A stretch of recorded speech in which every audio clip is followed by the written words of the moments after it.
Former President Trump, who has suggested FBI agents might have planted evidence during the search at Mar-a-Lago, doesn't have to detail his complaints in court immediately. And the special master will have 2 weeks longer to review the documents under a federal judge's order. Joining us now to discuss, distinguished university professor at Touro College, Thane Rosenbaum. Thane, here's the thing. Let's make clear something. The order that the judge gave actually is good news for Mr. Trump. The order that the judge gave was that you do not have to detail your allegations that the FBI planted evidence. You do not have to make clear whether you classify or declassified these documents, even though the special master was asking for those things.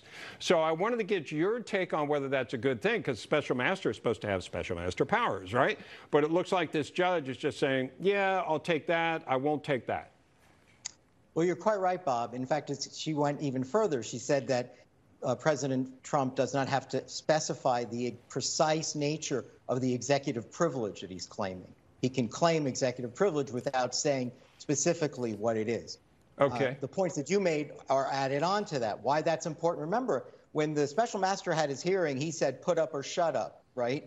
And that's a pretty strong statement, saying unless you have evidence showing what you're claiming, Mr. President, you can't make the argument. In this instance, the judge is basically saying to the special master, you shut up, saying you essentially work for me. I appointed you. Your job is simply, what you've ruled last week went beyond your authority. I was simply asking you to review the 11,000 documents, and you've issued rulings and hamstrung the former president in ways that I think are premature and overreaching. Interesting. So could this go, the last time something like this happened, the DOJ went to the 11th Circuit, which essentially mostly supported the DOJ and that they could continue their criminal investigation related to this. Could they go to the 11th Circuit here, or is this just going to have to play out a little bit? They could absolutely do that. But here's an important thing about it. I was on your show last week when this happened. This is a civil case, what we're talking about. The president brought this case to slow down the process, right, and to get some of his documents back. No criminal charges have yet been filed, right? So this eventually could, if they are filed, this could go before a different federal judge. And that federal judge can issue his or her own rulings with regard to the scope of the evidence and how much of it. At this point, this was a very simple civil proceeding, basically saying to the government, give the president back his documents if they are subjected to a privilege of some kind, but it could certainly go to not only to the 11th Circuit again. All these issues can be reconfigured in front of a different federal judge in a criminal case. Okay, final question.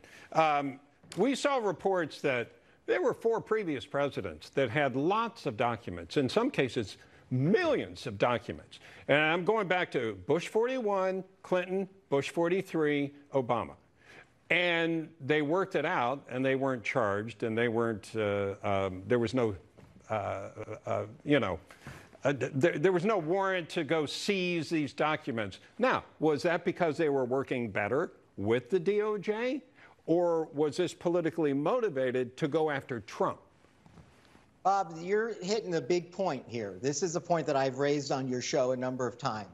The difference there is that they looked at this not through Trump derangement syndrome, but something else, and just said, wait a minute, the Presidential Records Act means that the documents ultimately belong to the people, but it contemplates a negotiation, as you pointed out, a friendly negotiation with the president and his team as to what documents he might be able to retain and which he can't.